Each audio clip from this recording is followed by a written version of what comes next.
Hey, architecture firm owners and emerging leaders. Get ready for unparalleled insight into the development of a world-class architecture firm and a worldwide organization driving the digital transformation of the design and construction industry.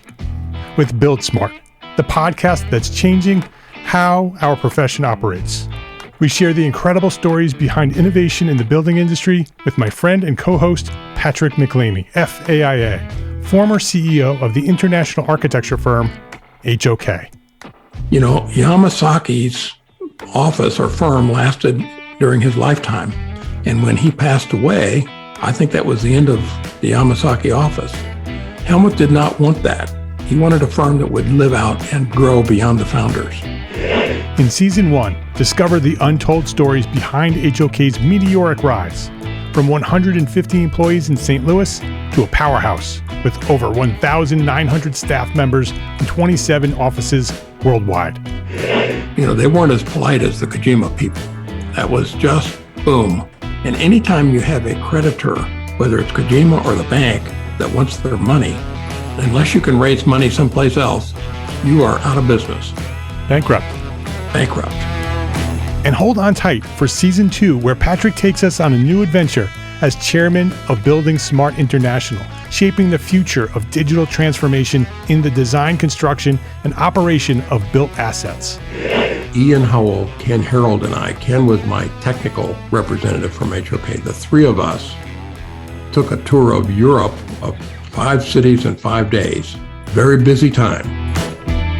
Simply follow the link in the show notes to subscribe to Build Smart now and uncover lessons that will transform you and your architecture firm.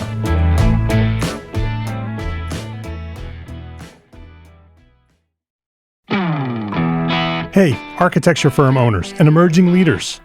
Get ready for unparalleled insight into the development of a world-class architecture firm and a worldwide organization driving the digital transformation of the design and construction industry. With Build Smart, the podcast that's changing how our profession operates.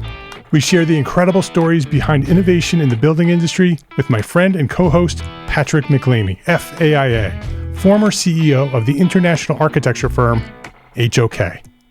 You know, Yamasaki's office or firm lasted during his lifetime. And when he passed away, I think that was the end of the Yamasaki office. Helmut did not want that. He wanted a firm that would live out and grow beyond the founders. In Season 1, discover the untold stories behind HOK's meteoric rise, from 150 employees in St. Louis to a powerhouse with over 1,900 staff members and 27 offices worldwide. You know, they weren't as polite as the Kojima people. That was just boom. And anytime you have a creditor, whether it's Kojima or the bank, that wants their money, unless you can raise money someplace else, you are out of business. Bankrupt. And hold on tight for Season 2, where Patrick takes us on a new adventure as chairman of Building Smart International, shaping the future of digital transformation in the design, construction, and operation of built assets. Ian Howell, Ken Harold, and I, Ken was my technical representative from HOK. The three of us took a tour of Europe of 5 cities in 5 days. Very busy time. Simply follow the link in the show notes to subscribe to Build Smart now and uncover lessons that will transform you and your architecture firm.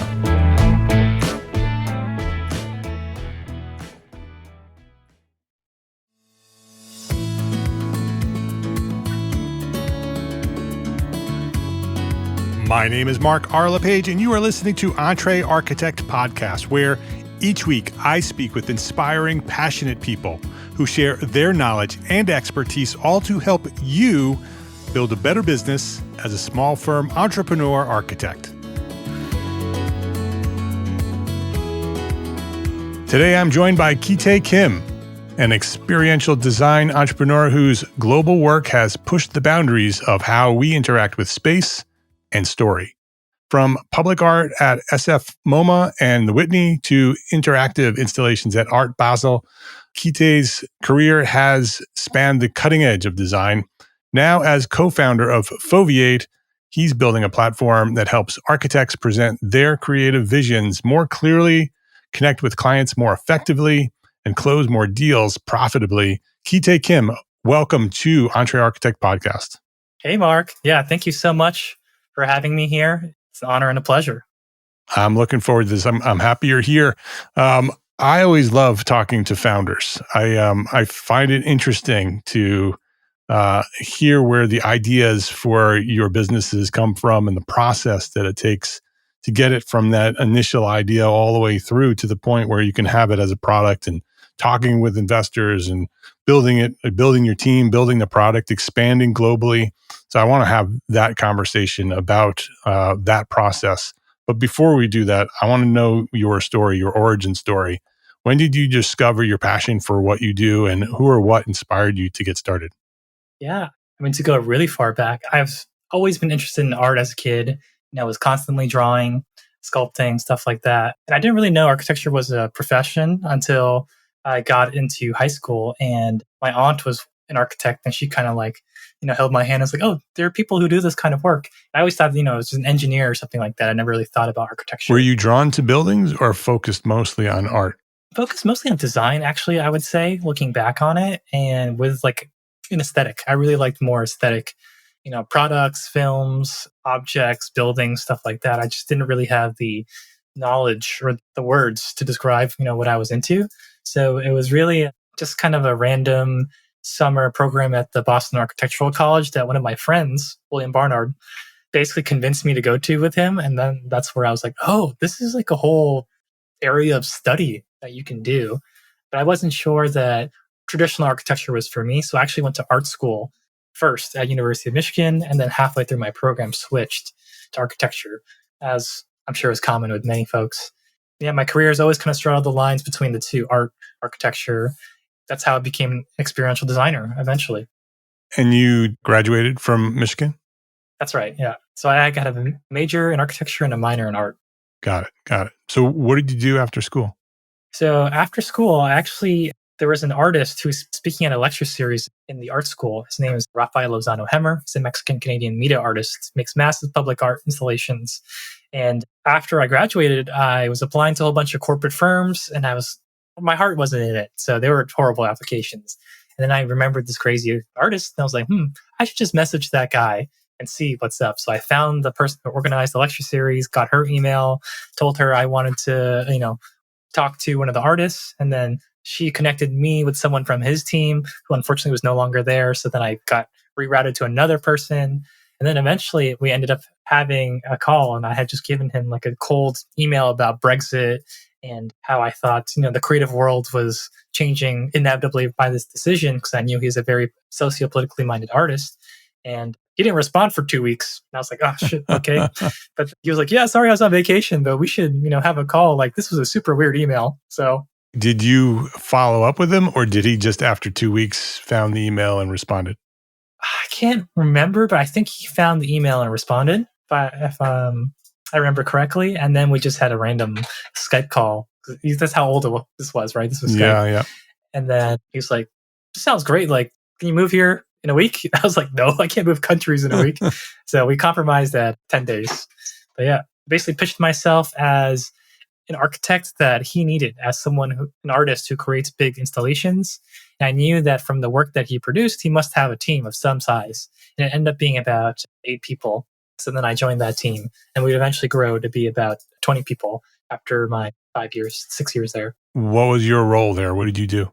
Like I had proposed, I became the lead architect there because there was an architect. Nice. That's a lesson all by itself, is that you just, you pitch created yourself, everybody. You created a position, right? And then pitched that position to somebody who might need it. Mm-hmm. I think I was really strategic in the sense that I really wanted to work for someone who I knew could use the skills of an architect, but wasn't an architect themselves. So I was like, how do I differentiate myself from, Michigan's a huge school. So I was like, I'm always thinking, how do I differentiate myself to the other 40,000 students here, right? Right. Let's go into somewhere where being an architect with an arts background is very coveted, or at least valuable. And then there, because I pitched myself, it was interesting that they didn't really have a specific task for me to do, because, there was no job posting, right? Right. So it was kind of just like, here's your desk and computer and get to work. Architecting. Yeah, I guess we'll figure it out. Get to work. Let's do some architecture. And then it was really there that I realized that their process for pitching and proposing work was just totally outdated. They were using Photoshop, compositions and, outsourcing renders from other freelancers and stuff like that. And the work that they do is all this interactive, immersive public art exhibitions, museum shows, stuff like that. And just really, So how was it funded? Was it all grants and no, actually, a lot of it was private. So, through collectors or museums sourcing or curating shows or curators for big public development projects reaching out. So, Raphael's a very established artist at this time and even more so now. So we were lucky enough to have a decent amount of inbound, at least for RFPs. And this is where the story gets interesting. We had so many RFPs that my entire first year, that's all I did, which to most people sounds terrible. They're like, you couldn't put a gun to my head and make me do that many. So I want to understand the process. So as an artist, he had organizations coming to him saying, hey, you are this famous artist. We'd like an installation of yours in our city or our building, or whoever was pitching the idea. Exactly. So that's where the RFPs were coming from? Mm-hmm. So one example would be the Planet Word Museum in Washington, D.C. It's a museum of language. And so they had a small curated competition where they hired Public Art Fund to go find, I think it was like 10 artists, give them each a couple $1,000s for an RFP, and then get each of them to come up with a concept for the outdoor permanent exhibition that would be at the entrance of the museum. So it was us against, I assume, 9 other artists. And then we all had to basically, pitch our idea for what that installation should be. And so that's where you were coming in with that pitch, was that he and his team were putting together PDFs and foam boards. Yeah, exactly. And no real up-to-date technology in terms of presentation. Mm-hmm. And, I had done a couple of presentations previously with them, or I shouldn't say previously, but like very early on, right? Where the process wasn't ironed out. So we were kind of just like reinventing it. And I realized, and, thankfully, Rafa is so open-minded that this is where I could innovate, and that this process was just, totally broken. It made no sense for someone whose work is incredibly spatial and, experiential. A lot of it requires sound, video, light, interactions with people, all things that you really cannot explain Right. in a PDF, right? And as a lesson to architects is, your work is really no different, right? Even if you're talking about a house, that house is a home to somebody, right? It's not just residential design. That's somebody's home. They want to feel what it's like to be there, not just see a pretty picture. So I think that's a mistake that many, many architects and designers across industries make, is assuming the client just wants a pretty picture. And I've heard too many people say that. I just think that's totally wrong. But in that process, because I was the person on the concept design side, right? I'm working with Rafa. He's telling me the idea of the project. So in the case of Planet Word Museum, he said, hey, this is a museum of language. Let's create a tree made of metal. And the tree has hundreds of speakers hanging from it, like a weeping willow. And as somebody walks underneath the tree, there's cameras that detect the people walking, and it plays the speaker over their head. And each speaker is a different language of the world. So this tree becomes a talking repository. So the name of the piece was Speaking Willow.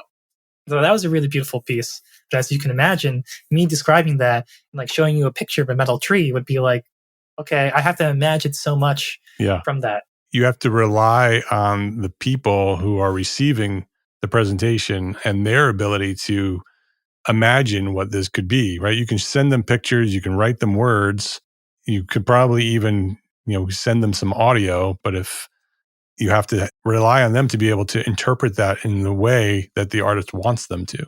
Mm-hmm. And it's kind of like the 3 blind men and the elephant story, right? Each one feeling a different thing and imagining a different animal. So, I think that's the problem with how a lot of architects present now, is that it's a very disjointed and fragmented process where they're presenting all these different drawings and renders and text, and the client still has to imagine it all and put it together in their mind. And this person is not a technical, spatial person, right?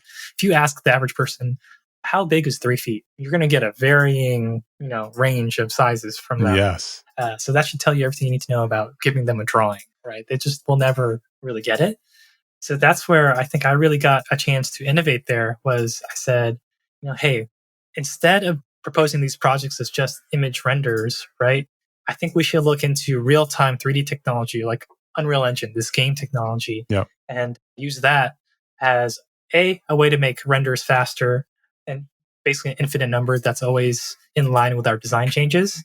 And then B, I had an obsession with VR. So I was like, let's use virtual reality and put the clients inside of a headset, invite them to their studio, go fly out and show them exactly what the piece is going to feel like, sound like, interact with, what the space will be like before it happens. So for a project like Speaking Willow, I would go and have a camera and create a 3D model of the site from photogrammetry, taking pictures of the existing site, combining that with the modeled creations that would make in Rhino and Grasshopper, and then bringing that into something like Unreal Engine and turning that to a virtual reality experience, which I call immersive pitching. I don't know if anybody else uses that term, but I do. And we found that once we started doing those things, our win rate just skyrocketed. I bet. Right?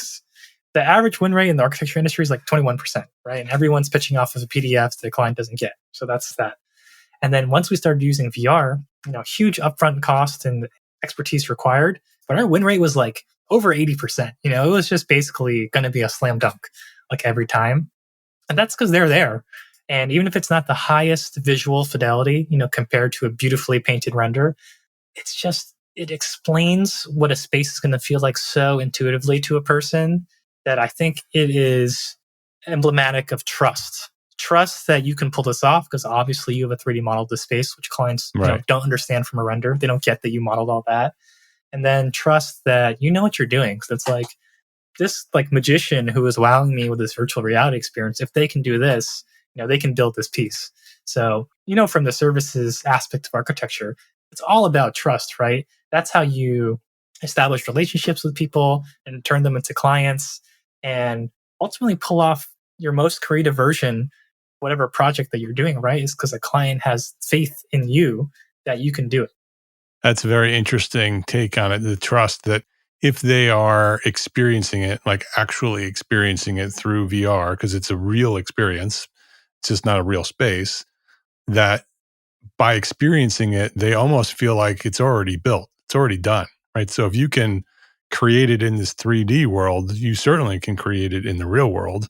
So the trust that you can do it is no longer a question, right? You already done it. So I've already experienced it. So now you can go build it. I could see how the win rate, as long as what you're designing is something that's appealing to them and they like it, that experience is a good one, then I can imagine that why would they not choose you over someone else? So how did it go beyond that? So you've developed this technology. He started using it. Lots of new projects start happening. What does that mean for you? Yeah. So, my whole first year, that's basically what we focused on. And then we ended up, winning so many of these projects that we were able to basically hire the people that we needed to now deliver all of them.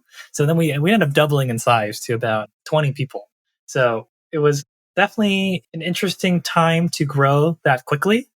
And, this is from 2016 to 2019, really, when all this stuff happened. And we started hiring more people, more programmers, more designers, industrial designers. There were fabricators that we worked with. So then we had to kind of grapple with that, which was an unexpected challenge, I guess, where, growing quickly is never easy. Yeah. It's not something that one normally thinks will be a problem. But I think that kind of became an issue because in the experiential world, you're doing projects so fast, right? Like, let's say we're working on Art Basel. That happens every year. So essentially, you have to come up with a new show or new booth design and artworks every year that have a potential to sell because you can't sell the same thing, every year in a row. This is the art world. Yeah. So I think it became difficult then to work on all these projects simultaneously. Yeah, so I in can that imagine. sense, it was hard. And it kind of did make me realize that how we collaborate on building things is really sort of broken, where it's so hard to have a design and then update it and then update everybody else Right. on a project. Yep. And when it comes to a bunch of small businesses, like I'm sure most of the listeners, you're working with all sorts of different specialists, right, in different fields that you now have to keep updated. So if you've won, let's say, 10 projects and now you're working on them simultaneously, that's a lot of different parties you got to keep coordinated. And we were in the arts world, so they're all over the world. It could be Europe, Korea, Mexico, Canada, the US, a lot of different time zones. So juggling that became interesting. And that was where I also realized that how we collaborate on the spaces is pretty broken as well. I remember there was one project, it was the Speaking Willow one, where we're working remotely with our fabricators in New York, UAP, Urban Art Projects, and they're one of the biggest arts manufacturing companies. So they're very good engineers. But we were trying to talk about one particular branch on this tree and why it was not going to work because there would be too many cables total within downstream. So branches on them. So it was like the third layer, right? And why that had to go.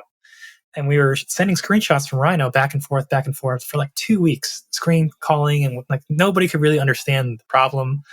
And it kind of made me realize, like, oh, damn, if we only had a way to just all look at the 3D model together and like be able to explain to the stakeholders looking at the 3D on both sides in New York and in Montreal and the client in DC, we could all just say, yes, it is this branch, that's the problem, and here's why. But it just became so difficult to do. And that made me realize as well that we're all spatial practitioners. Why can't we communicate in space? So I think those 5 years there were super interesting in terms of being able to work on so many great creative projects. I probably worked on I want to say 100 at least over my time there. But yeah, it kind of also made me realize there's a ton of problems in our industry, and we're really late when it comes to digital adoption compared to other industries. Yes. For whatever reason, I don't know. But even like farmers are more advanced than we are, Well, that's a good point. Yes, with all their automated equipment. They have all sort of automated drones and sprayers and robots and like maps of their acreage of land, and like they track their cattle with like RFID chips. I'm like, wow, this is like science fiction. And architects were still sending screenshots of PDFs back and forth, red lines. So once you realize that and you realize there's this opportunity, what do you do next? Yeah, so actually the pandemic happened, and that's what made me realize that if I can't fly to a place with a big beefy laptop and a VR headset, then I can't really help us win new business anymore because we're back to sharing, PDFs and just kind of like praying that a client actually reads it. And then, like I said, with this other project, collaboration became super difficult, right? Because we're not able to really like know that we're looking at the same thing with another team. So that's when I decided to jump ship and join forces with one of my friends, Ian Petrarca, one of my old college buddies. We're friends since freshman year at the University of Michigan. And that's when we realized that there needs to be a better way for architects and designers to be able to communicate their vision of what's going to be built. And that's what Foveate was designed to do. So Foveate is an interactive pitching, presentation, and engagement platform for architects and designers. What does that mean? Basically, what it does is that it lets folks upload their CAD and BIM models from any 3D software and then share that on a link with the client, just like Google Slides or something like that. The client can use like a PDF or like PowerPoint. They just press the arrow keys and they go from one position in space to another, and the camera automatically moves for them. So basically, with Foveate, we realized that architects and designers are really lacking tools not for design, but for business. Like I said before, I was working all these proposals, and with VR, I was thinking about it, and I was like, I use the VR design tool to go win new business, but not everybody has a VR headset. So what device does everybody have? Everybody has a computer or a tablet. Why can't we just share the 3D model in a way that a non-technical person, any client or stakeholder, can open up on a link, they don't have to download an app, and then be able to use and basically receive a spatial experience in. So an architect can go design a spatial narrative with these different camera points of view called moments, and then annotate them. So they give them text descriptions with each camera point of view. So really trying to turn the work that architects and designers do anyway to pitch for a project into the presentation. Because it makes no sense to me that we do all this creative work, right?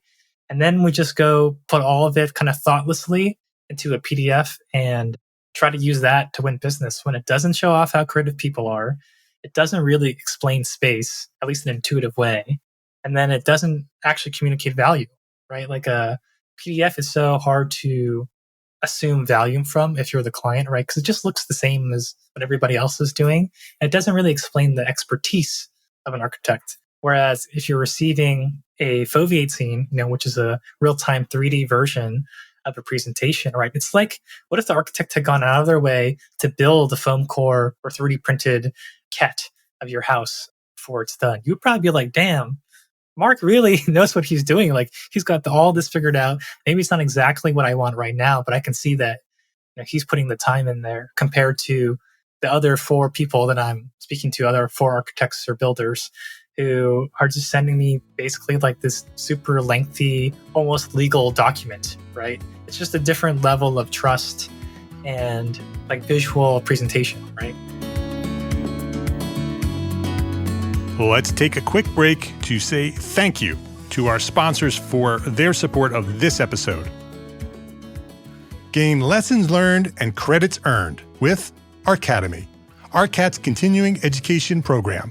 Listen to popular episodes of the Detailed podcast and earn AIA-approved HSW credits. Yes, you heard that right, HSW credits for episodes of Detailed podcast. Listen to an episode, check out the learning objectives, and use what you've learned while listening to take the course. The program is free, it's simple, and can be found at arcat.com under the Resources tab. Or just go to arcat.com/arcademy. That's arcat.com/arcatemy. That's arcat.com/arcademy. Please visit our sponsors today and thank them. Thank them for supporting you, the Entre Architect community.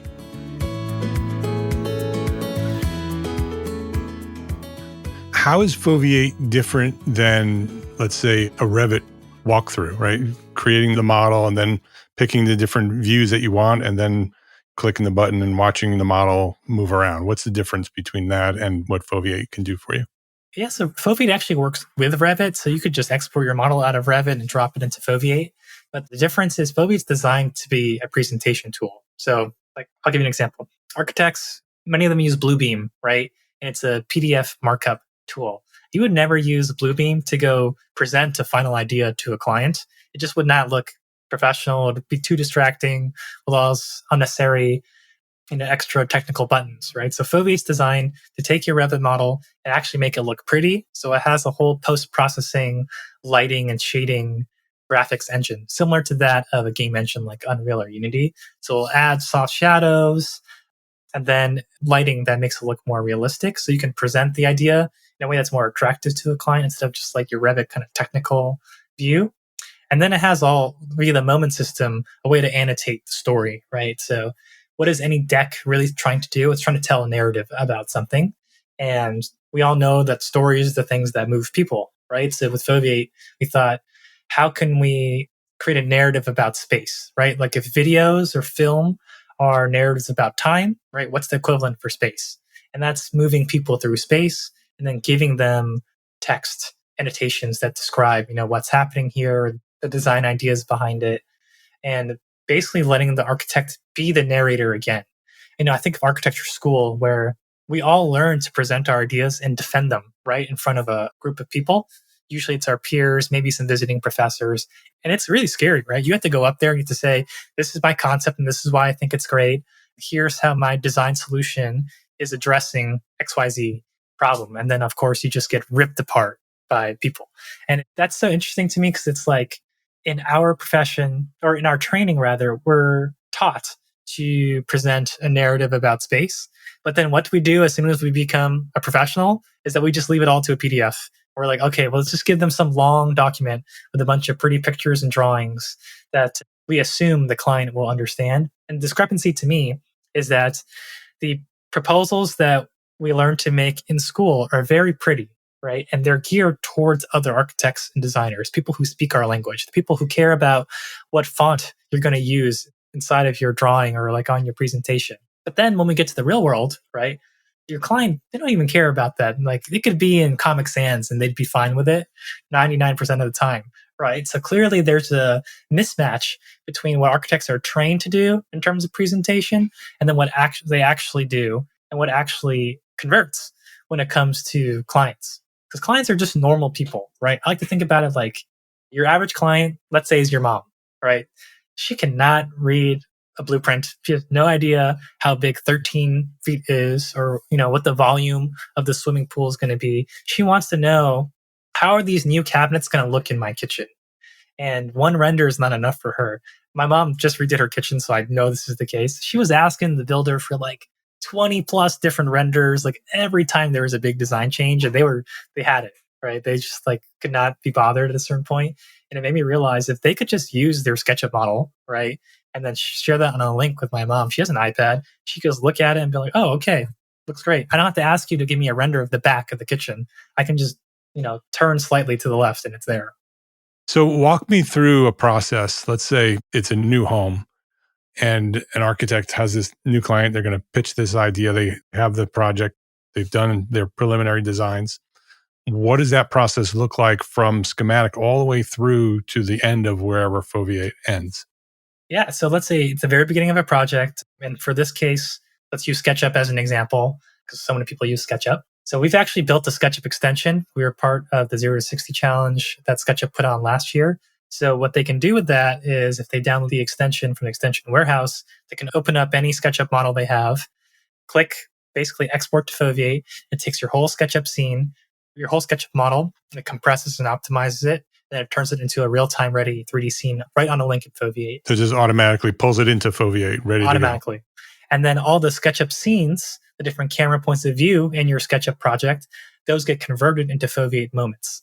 So each SketchUp scene typically has a title and a description, and those will get translated over. So it automatically becomes a basically instantly ready real-time 3D presentation that they can send to a client. And they can invite team members to it. So for example, let's say your junior designer is the one working in SketchUp. Once they upload to Foveate SketchUp model, they can just invite the project manager or the director, principal, what have you, and basically show them, hey, here's the link to the Foveate scene. I think we're ready to send this to a client.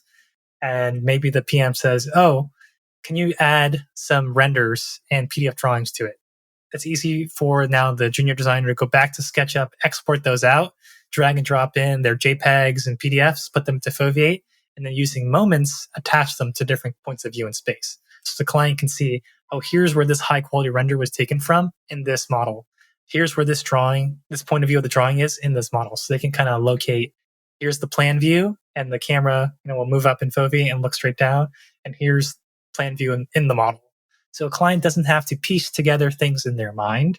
All of a sudden, there is one holistic way that they can understand all these different assets types around. So the 3D model becomes the spatial awareness that the client is getting and is able to attach these other pieces of media, renders, photos, drawings to, and kind of understand it all together. So you create your own scene and your own presentation, basically, because that's what it is. So you choose the views that the client's going to see, the information at each moment they can receive. Can they also have control over the model as well? If they wanted to sort of explore it on their own, is it possible to do that as well? Yeah, so that's something that people have been asking us. Right now, how we have it is that the architect or designer, they create different camera points of view, and the client or the receiver, they can move the camera around, but they can't necessarily just go anywhere.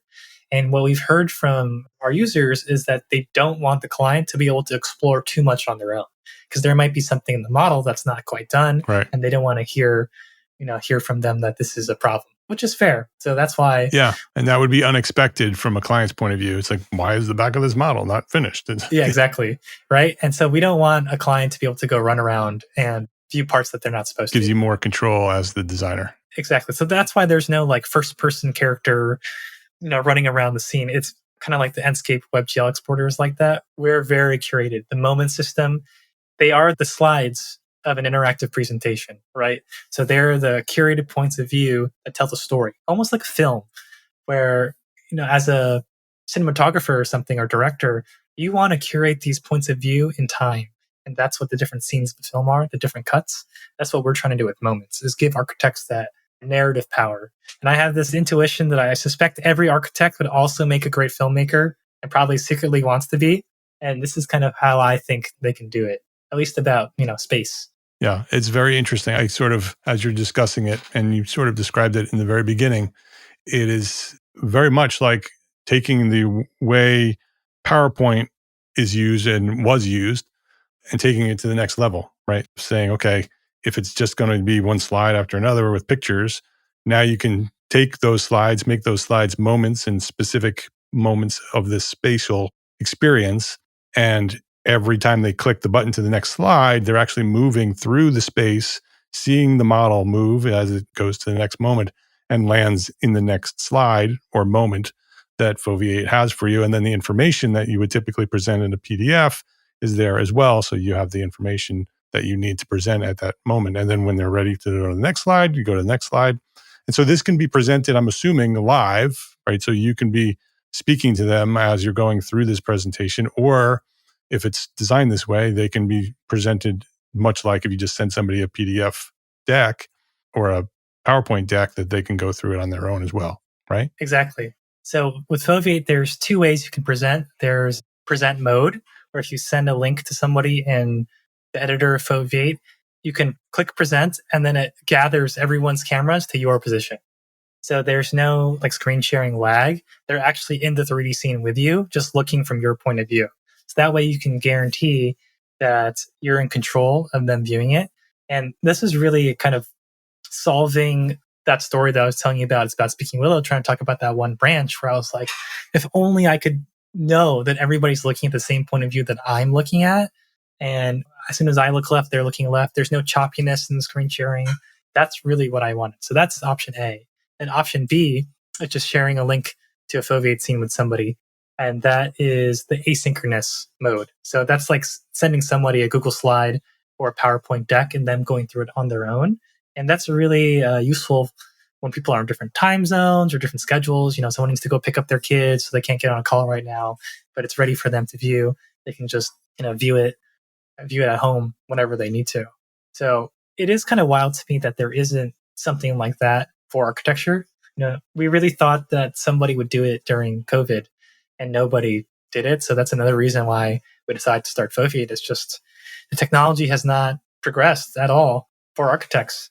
And in my estimation, I asked myself, in 5, 10, 20 years, are we still going to be sending PDFs as the main way to win business, as the way to build a building? Will our future cities, airports, stadiums, casinos, resorts, homes, malls, will they all be designed just with PDFs? And I'm not so sure. Technology is moving pretty fast. Just because we as an industry are kind of slow to adopt doesn't mean that technology is going to stop. So I think it's inevitable that something like Foveate will become the dominant way that we communicate space. I think it's just a matter of time. Yeah. What do you see the future look like in terms of both Foveate and architecture? Let's say in the next 5 years, which I used to say 10 years, but 10 years is in eternity today. So what's your take on Foveate in the next 3 to 5 years? Yeah, so for us, and this kind of makes sense with my background and Ian's background, my co-founder as well, is we're really focusing on experiential these days as kind of our beachhead customer group.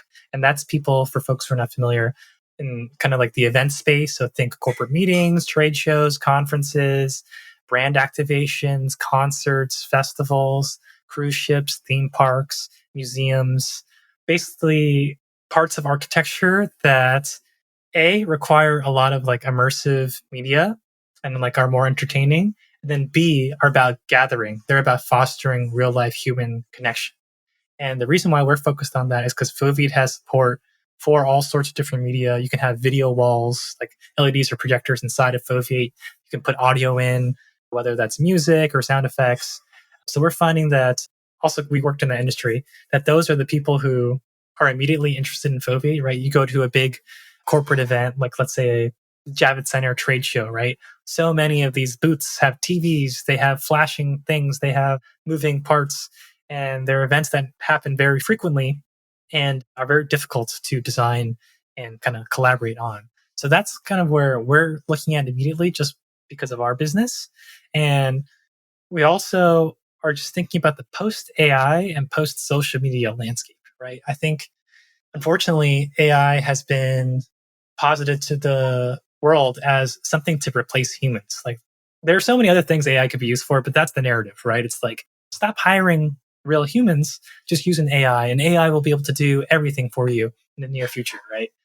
And we're just thinking about that plus the idea of social media just becoming more and more and more sort of dominant, where among young people, especially like TikTok and Instagram, are these huge spheres that people have been participating in and kind of got lost in during COVID, and now are wanting to kind of get out of, right? They're seeking real life experiences, but there's not that much out there for them. So that's another reason why we're really into experiential is we are predicting in a very short period of time, there will be this huge growth and kind of yearning to convene in real life spaces. And then the demand for those spaces and what they are will increase. So for example, Gen Z, when they're surveyed, they have a much lower tolerance, I guess much higher tolerance for cleanliness than boomers or older age people, meaning they want their spaces to be cleaner. But this is mainly in the context of like theme parks and stadiums and stuff like that, where they're just asking for different things and they want to meet not just on TikTok and online. So many of them were a bit socially stunted during COVID. And I think, we all were. And now we're seeing like concerts and real life events becoming more and more attractive. And the prices that people will pay are becoming even higher. And I think as AI becomes more commonplace, right, the typical traditional building archetypes, residential, commercial, condos, stuff like that, they just get swallowed by AI. There's no reason why an AI, let's say in 3 to 5 years, won't be able to design literally every single variation of a home that someone can think of, right? Like the classic American house, right? Colonial style house, timber framing. It's very simple. Like there's going to be a point, I think, in the next couple of years where that is just going to be totally be able to be designed by an AI, like every variation for every plot. And architects won't really need to do that. So that's another reason where I'm like, ooh, architects, I think, who get into these other formats that I just described, they're like more creative, so like more in tune with what architects do, in my opinion. And then B, they're receiving a lot of investment.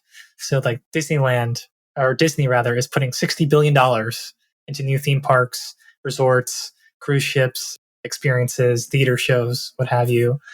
The Olympics is coming to LA in 2028. Like the Sphere in Vegas is the most expensive building like ever. And they're doing another one in Abu Dhabi. So maybe I'm, drinking my own Kool-Aid here, but I'm seeing these projects pop up and I'm like, I don't see how they're not going to be successful, in the sense that people are willing to pay more money to go to see something cool, to go see something with other people that's out of their everyday experience, right? Like now you walk out your door, there's so many of the same experience, like all restaurants and cafes are basically identical.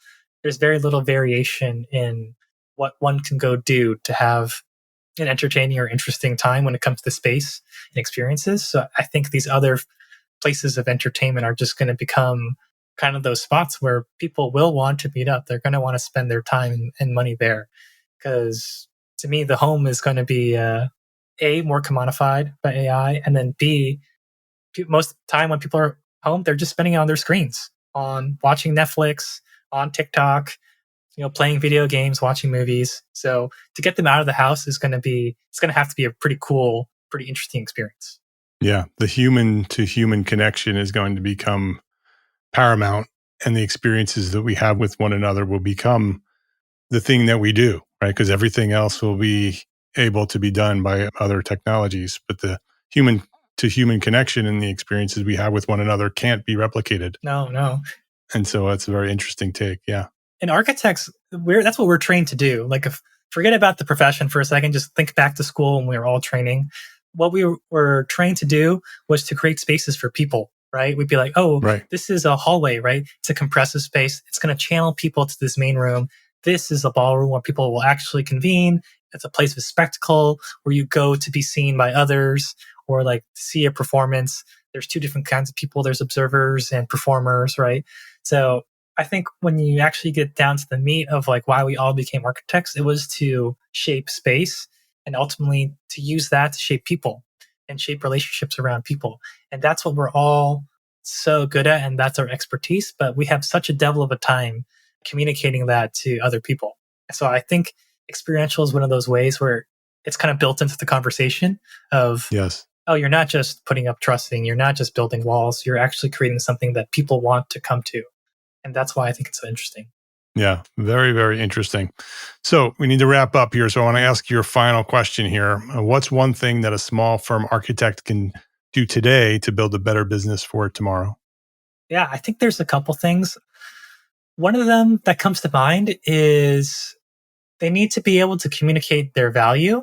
So I think a lot of architects, they think that if they put their work on like Design Boom or Dzine, like they're going to start getting all this work, right? But really, I think what they need to do is speak to a regular person.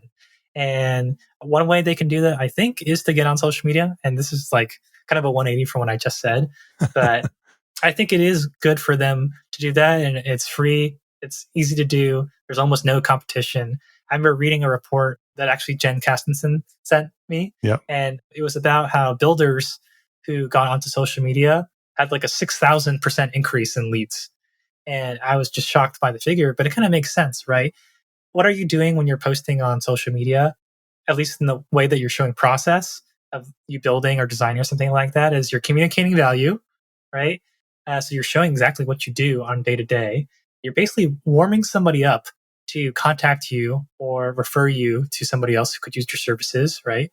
And then you're also using the most powerful piece of technology that exists right now, the algorithm, to go find the right clients for you. So if you're a business that specializes in doing pop-ups for makeup brands, right? That's the kind of architecture you do. Then you put that on social media, the algorithm is going to try and go find people who would be interested in that thing. So I think that's one thing that architects and designers can do in the short term. That'll be massively helpful. Not just posting pretty pictures of projects on Instagram, but actually like showing process and then talking And about being more intentional. being more intentional and talking about who they are. Like documentation is very broken in our industry in the sense where it's not thought about as a process at all. But documentation is marketing. And they don't, like I said before, they don't want to just see a pretty picture. People want to understand what an architect does. And it's so interesting if you actually think about it. It's just we are really bad at communicating it to other people. So I think that is one thing that they can do right now to change their business. And I'm not sure they'll be able to do it in a couple of years and have it be nearly as effective. So I think that's one thing they can do. And another thing I think they can do is develop a style. And the reason I say that is, when we were in these competitions, right? If you have a certain style of work, even if it's a blind competition, everybody knows that's you. So for example, say you're doing a Guggenheim competition and Zaha Hadid is in it. You know which project is by Zaha Hadid. You don't even have to Right. see their name, Yes. right? It's just so clear. And that style is helpful because it communicates to the client, right? Like what you're about, what you value. And if they value those same things, they come to you. So if they value tech and kind of like this flowing, organic shape that's like very modern and futuristic, then you go for Zaha. It just makes sense. And style and architecture is basically our industry's version of branding. So that's the way that I think about it is like, what is the brand of your small firm or studio, right? Are you more of a design studio and you want to be like really posh and just focus on super high end fixtures, right? And if you brand yourself as that, then when you're in a competition versus somebody else, right? All of a sudden there's more of a reason to pick you than that other person. So I would say, yeah, branding, thinking about branding yourself strategically is important. And that will help small businesses and studios, A, I think, yeah, win more projects.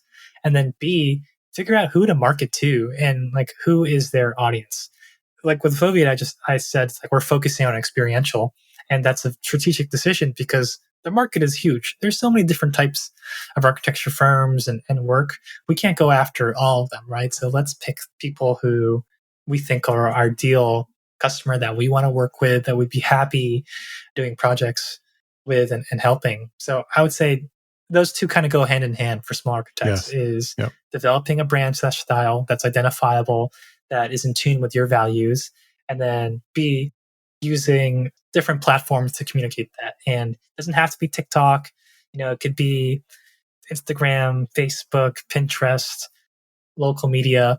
So I think it depends on what kind of brand you have, how you want to communicate it. But I would say those two, to me, are the most important things that are very low cost, pretty easy to implement, and can have decently quick turnarounds and really just help you focus your business. I think half the battle, right, is just being able to say no to things and knowing that's not going to be a good choice. Like for architects, you guys do not do every single RFP that comes across your desk, right? Create like a scoring system of, is this worth it in terms of clout? Like, is this going to be something I want to share? Is the money good enough? Is this going to be a huge pain in the ass to deal with and like work with these people or the other people on this project? Create a scoring system that will help you make decisions. So I think having that combination, well, really just having the branding will help you kind of decide with that scoring system if this project or client is going to be worth it for you. And there's so many times when you should say no. I would say that's another thing. And just being aware of that and being able to position yourself in a way that you can basically make your leads and inbound be more in line with what you want to do. His name is Kitae Kim, and the company is Foveate. And the website is foveate.com. So it's FOVEATE.com.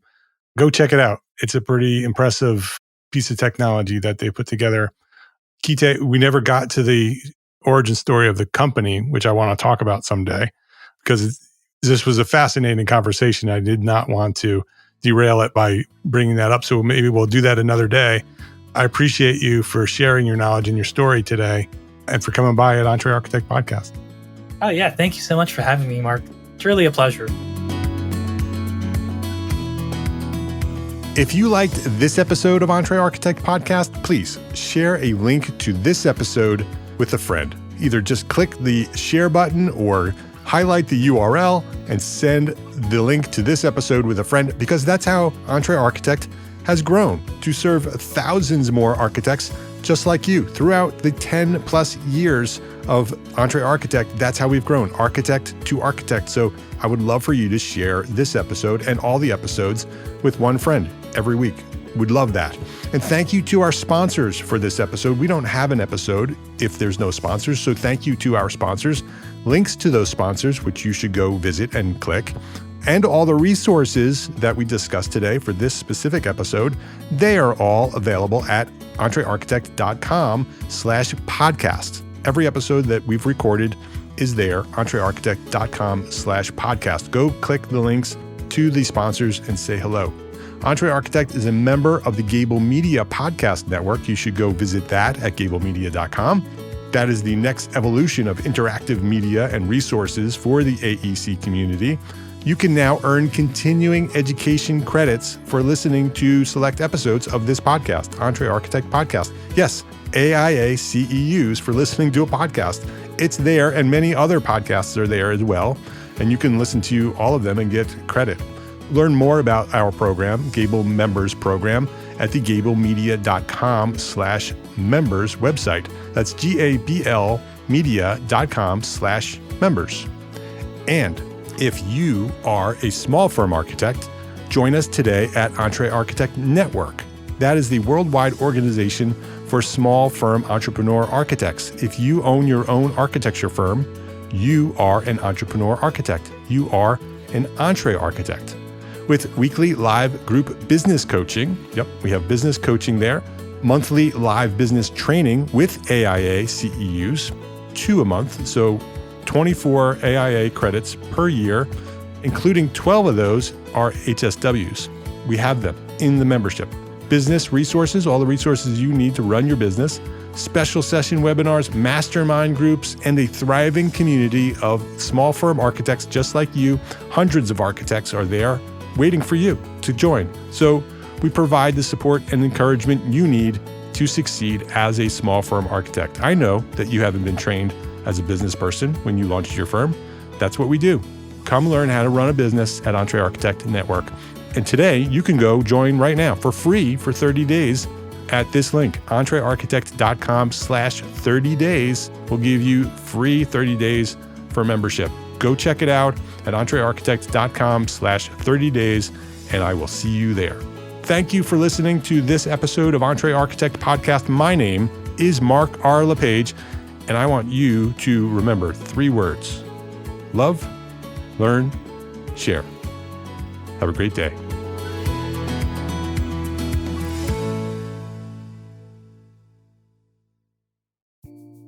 Imagine earning continuing education credits while doing exactly what you're doing right now.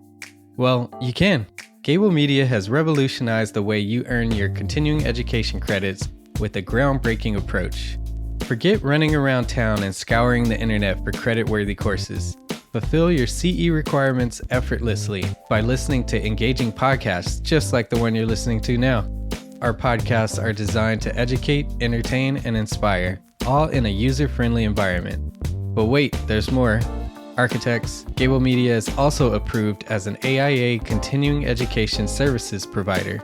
Upon completion, we handle everything, from reporting your hours directly to the AIA to storing your certificates in your personal Gable Media profile for your self-reporting needs. So follow the link in the show notes and start earning your credits in the most innovative and entertaining way possible with Gable Media. Attention architects and creative minds, get ready to supercharge your brand with Build Your Brand, the podcast that's unlocking the secrets of branding success for creatives. Hey there, it's Mark Arlepage, founder of Entre Architect, and I'm inviting you to join my friend, architect marketing expert Jeff Eccles at Build Your Brand podcast, where he explores the captivating stories of the world's top brands and transforms their lessons into powerful moves for small firm architects and creatives like you. In Season 1, Jeff shares the thrilling tale of Southwest Airlines, where he dissects their journey to the summit and distills it into strategies tailor-made for you. It's important to keep in mind that companies like Southwest compete in the real world, just like you, and face real-world challenges, just like you. You might be surprised at how similar those challenges are to the struggles that you grapple with on a day-to-day basis. Don't miss out on your blueprint for success. Subscribe, tune in, and let's build your brand together. You may have noticed that the very best brands in the world are also known for having somewhat unique corporate cultures. That's often the glue that holds everything together when they encounter those rough spots. We don't do it because it inconveniences the passengers to whom we are primarily dedicated, the short haul, frequent flyer. Follow the link in the show notes to subscribe to Build Your Brand today. Remember, no matter the size, the journey's the same. Your brand's journey to the top starts here.